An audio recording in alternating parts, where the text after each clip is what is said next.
Welcome to the second episode of Unlocking the New Testament, Ancient Hebrew Gems You Never Knew Existed. In each episode, we are attempting to uncover one Hebrew gemstone hidden in the New Testament, which is outlined in my new book. The one greater than Moses, David, and Solomon is here, and it is available on Amazon. In the previous episode, we have dealt with the first verse from the Gospel of Matthew, which is called the first gospel in the New Testament. But did you know that there's also another gospel in the Old Testament? It has a fancy Latin term coined by scholars, which is called protoevangelium, or the first gospel. And it also points to a genealogy 2 chapters later, which spells out the entire gospel story of Jesus Christ documented in the Gospel of Matthew. Today we're going to explore these mind-boggling understanding from the book of Genesis, where the term protoevangelium is found in Genesis chapter 3 verse 15. And here's a verse. And I will put enmity between you and the woman, and between your seed and her seed. He shall bruise your head, and you shall bruise his heel.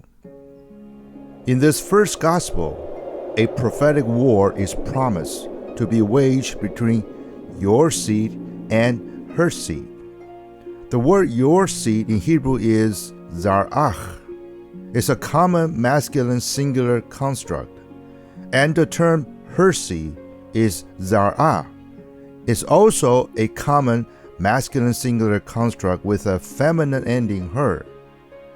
In other words, it is one seed of the seed of the serpent against another seed, or the seed of the woman. But how this generational warfare will be carried out is still a mystery until we reach Genesis chapter 5.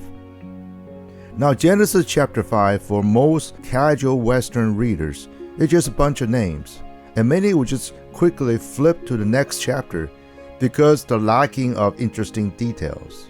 But this is where the real interesting details start to surface if one only knew what was written in Hebrew.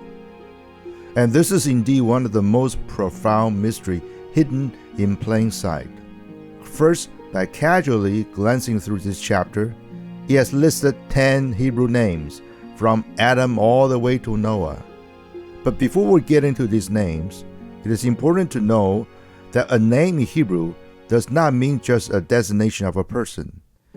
It carries a verbal meaning that sort of prophetically spells out the purpose and the calling in that person's life.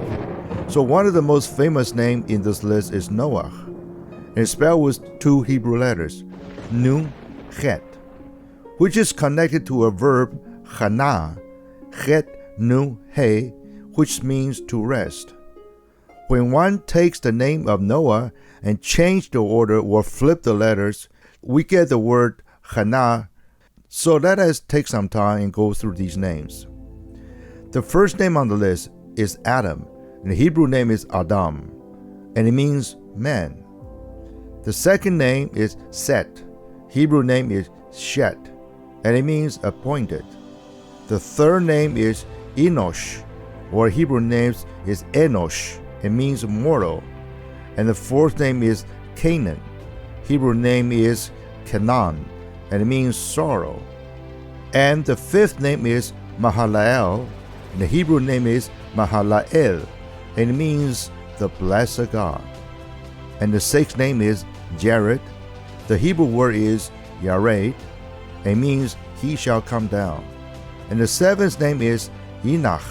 The Hebrew name is Hanoch. It means teaching. And the eighth name is Methuselah, and the Hebrew name is Methushalah. It means his death shall bring. And the ninth name is Lamech, and the Hebrew name is Lamech. It means despairing. And the 10th name is Noah, and the Hebrew word is Noach, and it means rest or comfort. However, when one connects all these names together, inform this phrase. Man is appointed mortal sorrow, but the blessed God shall come down, teaching that his death shall bring the despairing rest. Isn't this phrase spell out the entire ministry of Jesus Christ in the Gospel of Matthew? And let me point out the importance about this genealogy of Adam. First, if one counts the years between Adam and Noah, it spans approximately 1,000 years, and there is no way that any influence known to man can do this. Secondly, can you imagine that from this one generational lineage, that every time when the parents are naming their child, his name forms part of this encrypted message hundreds of years later? And third, who else but God can cause this to happen? Therefore, Moses tells us in Exodus, "Who is like you, O Lord, among the gods?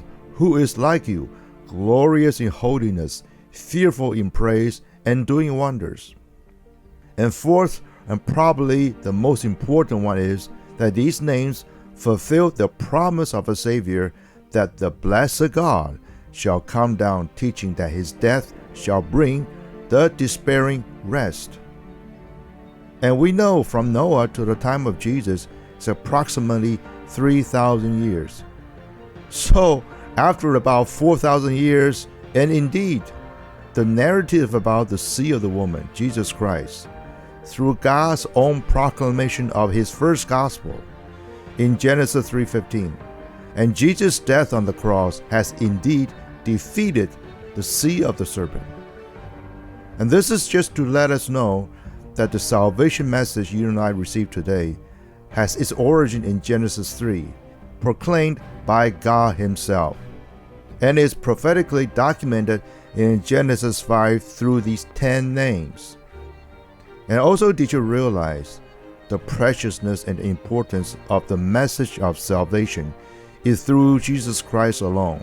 And it all started all the way back in Genesis chapter 3, right after Adam and Eve sinned.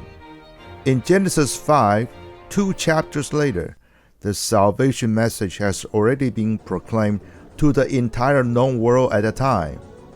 And what an amazing God we serve. Hope you enjoy this precious gemstone, and we will see you in the next episode of Unlocking the New Testament, Ancient Hebrew Gems You Never Knew Existed. Shalom Aleichem.